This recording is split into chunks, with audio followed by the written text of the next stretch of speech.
sea p de x igual a 1 menos x más 2x cuadrado, el polinomio de Taylor de orden 2 en x sub 0 igual a 0 de la función f.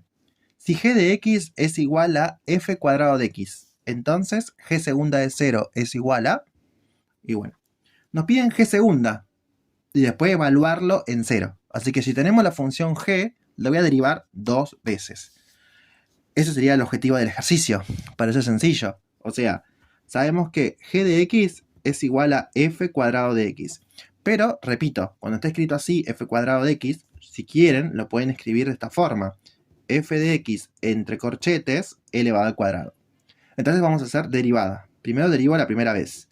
¿Y por qué lo escribí así? Porque así me doy cuenta que hay que aplicar regla de la cadena a la hora de derivar. Entonces, primero derivo el 2 que está afuera. Lo bajo. O sea, te queda 2 por f de x elevado a la 1, porque el resto 1. Por... Y ahora derivo lo de adentro, o sea, f' de x. Bien, pero yo quiero g segunda, así que vuelvo a derivar.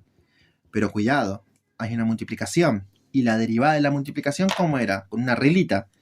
Si yo tengo, por ejemplo, u por b, y lo tengo que derivar, es la derivada del primero por el segundo sin derivar, más el primero sin derivar por el segundo derivado. Eso es lo que voy a hacer en este ejercicio. Entonces, derivo. La derivada del primero sería 2 por f' de x por el segundo sin derivar, o sea, f' de x, más el primero sin derivar, 2f de x, por la derivada del segundo, que sería f segunda de x. Y ahora, como ya tengo g segunda, lo evalúo en el punto 0, que es donde me pedían el ejercicio. G segunda de 0 es igual a 2 por f' en 0 por f' en 0 más 2f de 0 por f segunda de 0. Pero, ¿dónde consigo f' de 0, f de 0 y f segunda de 0? Por eso nos dan el polinomio de la función de f. O sea, este polinomio es el polinomio de f. Y justo está en x sub 0 igual a 0. ¿Qué quiere decir eso?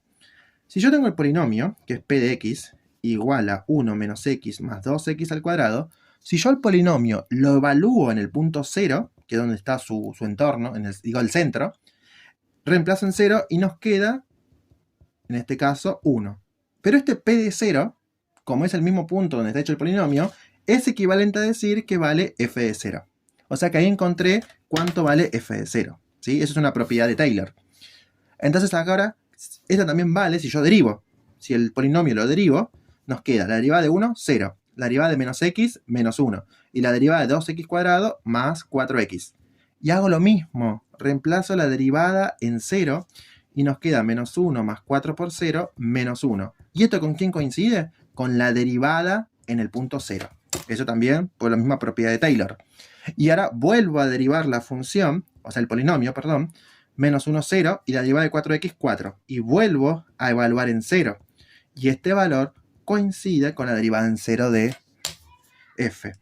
Listo, ahí tengo los valores que yo necesitaba. O sea que g segunda en 0, volviendo al ejercicio en cuestión, nos queda 2 por f' de 0, que vale menos 1, por menos 1, más 2 por f en 0, que vale 1, y f segunda de 0, que vale 4. O sea que g segunda en 0 sería 2 por menos 1 por menos 1, 2, porque menos por menos es más. 2 por 4, 8, y 2 por 8 es 10. Por lo tanto, la respuesta correcta sería el 10.